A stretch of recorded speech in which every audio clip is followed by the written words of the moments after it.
सबको जय मसीह की और आपका वेलकम है परमेश्वर की हजूरी में। आप सब लोगों का वेलकम है। ताली बजा करके एक दूसरे का वेलकम कीजिए और मुस्कुराएं क्योंकि आप परमेश्वर की हजूरी में हैं। क्योंकि जब मनुष्य अपने बिस्तर के ऊपर लेटा हुआ अपनी सारी आशाएं खो देता है, जब उसको पता है कि मेरी जिंदगी का अब अंत है, और जब मनुष्य हॉस्पिटल के अंदर लेटा हुआ अपनी सारी आशाएं खो देता है, जब उसको पता है मेरी जिंदगी का अंत है, तो परमेश्वर की हजूरी एक ऐसी चीज है जो आखिरी सांस से लेने वाले व्यक्ति को फिर से नई आशा और फिर से नई जिंदगी दे सकती है।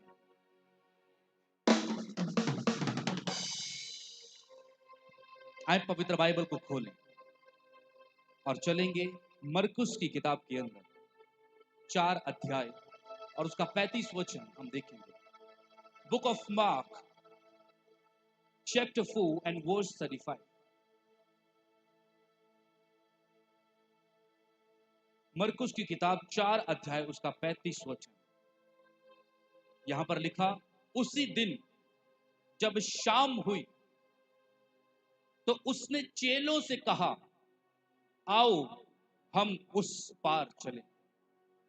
मैं फिर से पढ़ता हूं। उसी दिन जब शाम हुई तो उसने चेलों से कहा, आओ हम उस पार चले। आमीन।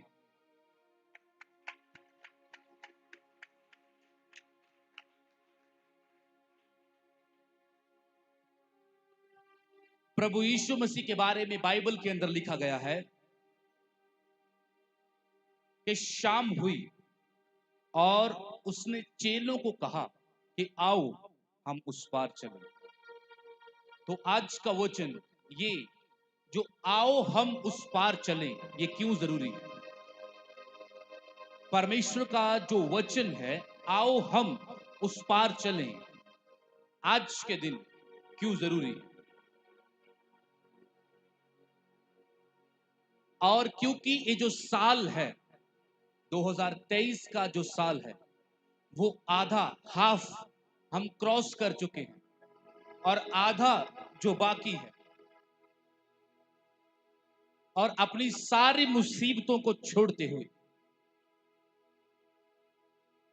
और अपनी सारी बीमारियों को छोड़ते हुए और आज के दिन के अंदर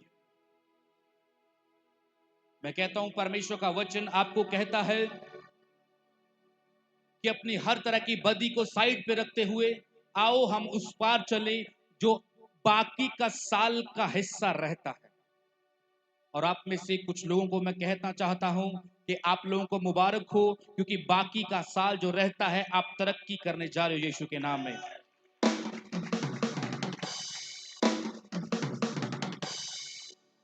क्योंकि 7वां जो महीना है, 7वां महीना इसकी एक खास जगह है बाइबल के अंदर। 7वें महीने के अंदर और प्रभु यीशु मसीह ने शाम को ही क्यों कहा कि आओ हम उस पार चले? क्योंकि जो बाइबल का जो समय है, जो बाइबल का दिन शुरू होता है, वो शाम से शुरू होता है।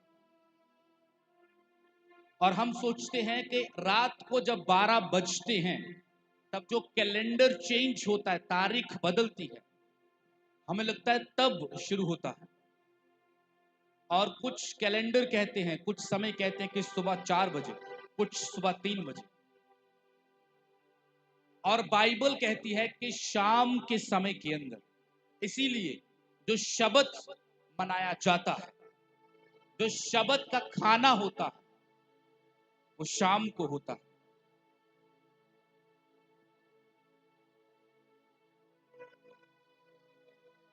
और क्रॉस ओवर के लिए, पार करने के लिए, मैं आपको एक बहुत महत्वपूर्ण चीज बताना चाहता हूं। इजरायली लोग जब गुलाम थे 430 सालों तक,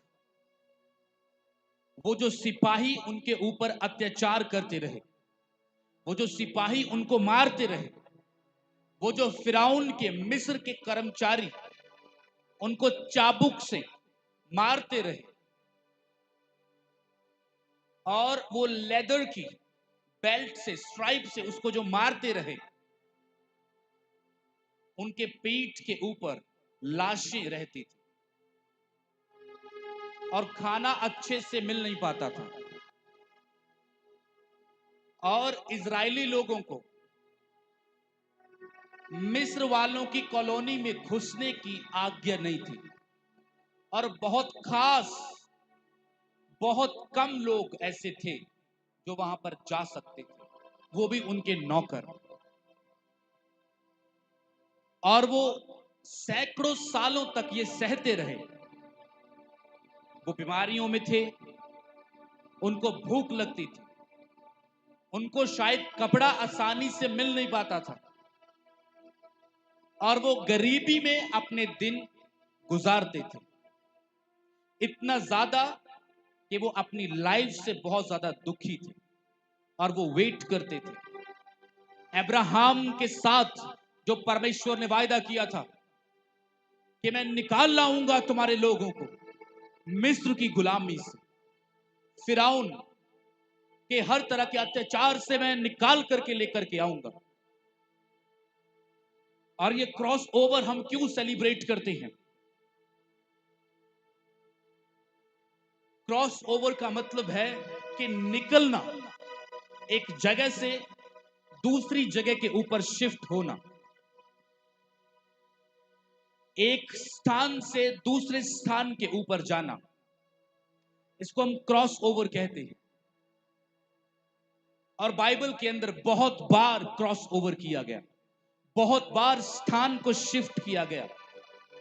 और जगह को बदलना क्यों जरूरी है? जगह को बदलना इसलिए जरूरी है क्योंकि जिस जगह के ऊपर कोई व्यक्ति है और वो बहुत परेशानी में है और बहुत दुखों में है, बीमारी में है और कोई काम नहीं बन रहा है, और ये प्रोफेटिक चीज है, ये प्रोफेटिक बात है, क्या जगह को बदलना, जगह को शिफ्ट करना। और परमेश्वर ने वायदा किया था कि मैं प्रोफेटिकली, भविष्यवाणी के तरीके से, भविष्यवाणी की सामर्थ से परमेश्वर ने अब्राहम को कहा कि मैं तेरे लोगों को, तेरी औलाद को, तेरी पीढ़ियों को मैं फिरौन से बचा करके वापस लेकर के आऊंगा और मैं निकाल लूंगा वहां से उनको। और बाइबल कहती है कि जब समय आया और वहां पर कोई रोड नहीं था, कोई रास्ता नहीं था, और जब समय आया तब परमेश्वर ने पानी के बीच में कोई सड़क नहीं बिछाई, तब परमेश्वर ने पानी के ऊपर कोई पत्थर नहीं बहाया, लेकिन बाइबल कहती है कि परमेश्वर ने ऐसी तेज हवा चलाई कि समंदर के अंदर रास्ता बना दिया था। और उसके बाद में बाइबल कहती है कि वो जो लोग उनको परेशान करते थे, मूसा ने क्रॉस ओवर से पहले, मोसेस ने क्रॉस ओवर से पहले अपने लोगों के साथ एक वायदा किया था। और मैं वायदा आप लोगों को बताता हूं, वो ये, मूसा ने कहा था कि जिन मिस्रियों को आज तुम देखते हो और सारी उम्र तुमने देखा है, उसने कहा कि मैं तुमसे वायदा करता हूं दोबारा कभी ये तुम्हारे पीछे नहीं आएंगे। और एक सामर्थ जो मूसा के अंदर थी,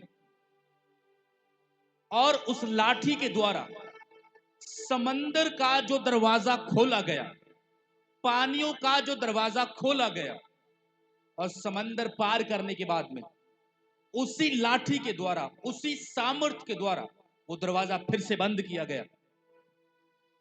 और उसी के अंदर वो मिस्री जो थे, उस पानी के अंदर वो मिस्री मर गए, वो मिस्र के लोग मर गए, जितने भी उनका पीछा करते थे वो खत्म हो गए उसी अनॉइंटिंग के द्वारा।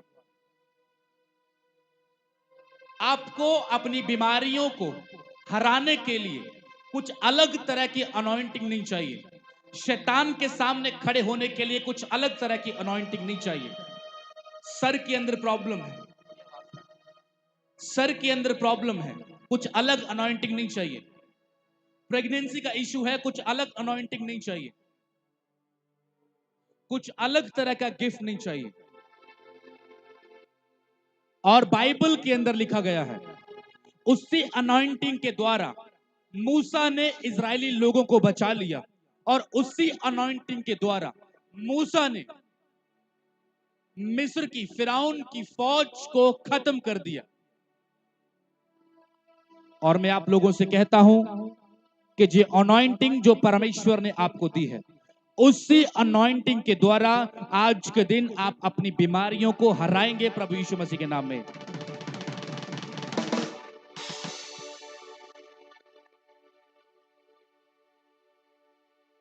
और क्रॉस ओवर एक ऐसा क्रॉस ओवर होता है, जब इजरायली लोगों ने क्रॉस ओवर किया तब उनका दुख जो था वो पीछे छूट गया। उनका कपड़े का इशू था, उनके पास कपड़े नहीं थे। परमेश्वर ने जब वो क्रॉस ओवर उन्होंने किया तब उनके पास कपड़े थे। सारी जिंदगी उनके पास सोना नहीं था, चांदी नहीं था। जब उन्होंने क्रॉस ओवर किया उनके पास सोना भी था और चांदी भी थी। उनको शायद उनके पैरों में चप्पल तक नहीं होती थी, लेकिन जब उन्होंने क्रॉस ओवर किया उनके पैरों के अंदर चप्पल थी, जूते थे। कितने लोगों को मेरी बात समझ आ रही है? और आज जब क्रॉस ओवर की प्रार्थना आज के वचन के बाद जब मैं करूंगा, मैंने कहा आप जितनी भी ज्यादा स्ट्रगल कर रहे हैं, आपके खाने पीने की स्ट्रगल है, आपकी फिजिकल लाइफ की स्ट्रगल है, आपके फ्यूचर की स्ट्रगल है, आज क्रॉस ओवर की प्रार्थना के बाद आपकी हर तरह की स्ट्रगल खत्म हो जाएगी यीशु के नाम में।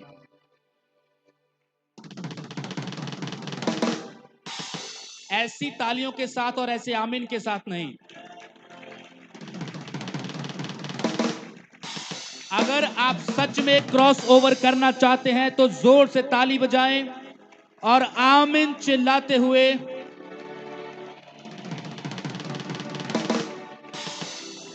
क्योंकि क्रॉस ओवर जब हम करते हैं तो क्रॉस ओवर अपने आप में एक मार्च है, जब सेना एक साथ चलती है।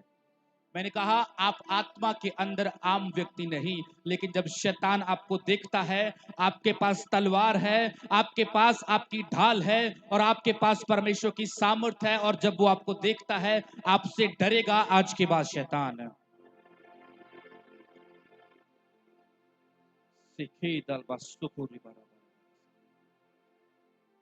नूह नबी के बारे में कितने लोग जानते हैं? अपने हाथ उठा करके बताएं। नूह नबी, बाइबल कहती है कि नूह नबी के समय के ऊपर जल परलो आई थी, बाढ़ आ गई थी, सुनामी आ गई थी, और परमेश्वर ने नूह नबी को कहा कि तुम इस कश्ती के अंदर बैठ जाओ। जो बनवाई थी परमेश्वर ने, वो बैठ गए। क्रॉस ओवर की बात बता रहा हूं, क्रॉस ओवर की। और बाइबल कहता है कि जब सब की सब पृथ्वी के ऊपर सब जानवर मर गए जो बचाए नहीं गए थे, सब इंसेक्ट्स जितने भी ज्यादा कीड़े मकोड़े थे जब वो मर गए जो बचाए नहीं गए थे, सब पक्षी मर गए जो बचाए नहीं गए थे, मनुष्य मर गए जो बचाए नहीं गए थे। और जब बारिश बंद हुई, बाइबल में लिखा जब क्रॉस ओवर का समय था, नई जिंदगी में प्रवेश करने का समय था, तब मूसा की किश्ती, नूह की किश्ती, और नूह की किश्ती 7वें महीने के अंदर अरारात नाम के पहाड़ के ऊपर जाकर के टिकी। 7वें महीने के अंदर। 7वें महीने के अंदर क्रॉस ओवर का होना जरूरी है। और जब तुम एजरा नबी की किताब को पढ़ते हो, 3 अध्याय उसका 1 वचन, बाइबल के अंदर लिखा गया है कि जब 7वां महीना आया, 7वां महीना, 7वां महीना जब आया तो हर एक व्यक्ति, साथ में बच्चे, बूढ़े और जवान, सब के सब लोग, बाइबल में लिखा कि एक जगह के ऊपर एक मन इकट्ठे हो गए। किस लिए? परमेश्वर को धन्यवाद देने के लिए। सातवां जो महीना है वो परमेश्वर के सामने बैठने का महीना है। सातवां जो महीना है वो परमेश्वर के सामने घुटने टेकने का महीना है। सातवां जो महीना है परमेश्वर के सामने अपने हाथ उठाने का महीना है। क्योंकि परमेश्वर ने जैसे इजरायली लोगों को बचाया, परमेश्वर ने जैसे नूह नबी को सातवें महीने उसकी कश्ती को रोक दिया, और जब तुम आत्मा में देखोगे तो पानी जो है, बहुत सारा पानी जो है, वो एक मुसीबत को दिखाता है। आत्मा की बात है, प्रोफेटिकली बात है। जब आपको ड्रीम आए कि आप पानी के अंदर हो, लेकिन डिपेंड करता है, तय करता है कि आप कौन से पानी के अंदर हो। और जब आपको ड्रीम आता है कि आप बहुत सारे पानी के अंदर हो, तो आप मुसीबत में जाने वाले हो, मुसीबत आने वाली है और बाढ़ आ चुकी है, तो तुम्हारा कुछ खो जाने वाला है। और अगर पानी गंदा है तो मुसीबत और भी ज्यादा गहरी है, और पाप है और शैतान है। और अगर तुम उस पानी में डूब गए हो या फिर तुम्हारा कुछ बह चुका, तो कुछ बर्बाद होने वाला है। सपनों के अंदर विजन्स की बात बता रहा हूं। और पानी के अंदर अगर तुम बहता झरना देखते हो वो अलग बात है, कुआं देखते हो वो अलग बात है, बहती हुई नदी देखते हो वो अलग बात है। लेकिन जो नूह नबी के साथ हुआ, वो मुसीबत के ऊपर तैर रहे थे, मुसीबत के ऊपर वो तैर रहे थे। और एक बात मैं आपको बताता हूं, टाइटैनिक जहाज के बारे में कितने लोगों ने सुना हुआ है? टाइटैनिक जो जहाज था, नूह नबी की किश्ती से वो सैकड़ों फीट ऊंचा था और बड़ा भी था। और उसके अंदर ऐसी व्यवस्था की गई थी कि लोग 15 दिन तक उसके अंदर जिंदा रह सकते थे। 15 दिन का खाना उसके अंदर भरा गया था, और उसके अंदर कुछ लोग कहते हैं करीब 5,000 के करीब उसके अंदर लोग थे। और जो नूह नबी की किश्ती थी, बहुत ज्यादा डिफरेंस था, फर्क था। और टाइटैनिक जो था वो बहुत ज्यादा हाई टेक्नोलॉजी के साथ, एडवांस्ड मैकेनिज्म के साथ बनाया गया था। और वो एक अच्छी धातु के साथ बनाया गया था। और जो नूह नबी की किश्ती थी वो सिर्फ एक लकड़ी के साथ बनाई गई थी, उसको ग्लू के साथ चिपकाया गया था, और वो बहुत ज्यादा छोटी थी। टाइटैनिक के अंदर कई सारी मंजिलें थी, नूह नबी की किश्ती के अंदर बहुत थोड़ी मंजिलें थे। उसके अंदर करीब 5,000 लोग थे, और नूह नबी की किश्ती के अंदर सिर्फ 8 लोग थे, थोड़े से जानवर। और तकरीबन 20 लाख के करीब कीड़े मकोड़े थे। और लेकिन नूह नबी की किश्ती के अंदर एक साल का राशन था। और टाइटैनिक कामयाब नहीं हुआ, लेकिन नूह नबी की किश्ती कामयाब हुई। क्यों? क्योंकि परमेश्वर ने वायदा किया था कि मैं इस किश्ती के अंदर जितने लोग होंगे मैं उनको सुरक्षित करूंगा। और जब टाइटैनिक बनाया गया था, तब उसके मालिक ने इंटरव्यू के अंदर एक बात कही थी। उसने ये कहा था कि टाइटैनिक जो है वो दुनिया का सबसे एडवांस्ड और सबसे ज्यादा सहूलतों के साथ लैस जहाज है, और अगर इसको खुद परमेश्वर भी डुबाना चाहे तो वो डुबा नहीं सकता। और आज तक टाइटैनिक जो है वो श्रापित है। किसी ने खबर सुनी है? जो टाइटैनिक देखने गए थे 5 लोग, वो मर गए। टाइटैनिक के पास आज तक जो भी कोई गया है, इतना ज्यादा श्रापित है, क्योंकि जब घमंड आता है, जब घमंड आ जाता है, बाइबल क्या कहती है कि गिरने से पहले घमंड की रूह आती है। घमंड का व्यक्ति नहीं आता, रूह आती है। वो एक दुष्टात्मा है। घमंड का एक दुष्टात्मा है। घमंड का एक दुष्टात्मा है, क्योंकि परमेश्वर जिसको रखना चाहता है, परमेश्वर उसको रख लेता है। लेकिन वो श्रापित हुआ अपने घमंड की वजह से। कितने लोगों को मेरी बात समझ आ रही है? और टाइटैनिक के अंदर जो लोग क्रॉस करना चाहते थे वो डूब गए। लेकिन हजारों हजारों साल पहले, बहुत ज्यादा समय पहले जो कश्ती बनाई गई, जो परमेश्वर का वायदा उसके साथ था कि जो भी कोई इस कश्ती में सवार होगा, मैं डूबने नहीं दूंगा, लेकिन मैं बचा लूंगा। और परमेश्वर ने नूह नबी की कश्ती को बचाया।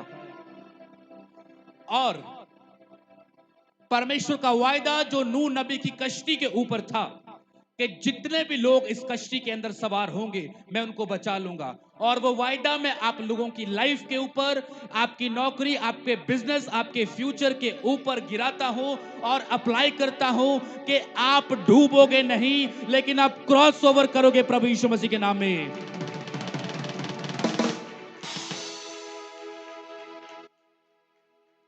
अपने स्थान के ऊपर खड़े हो जाओ।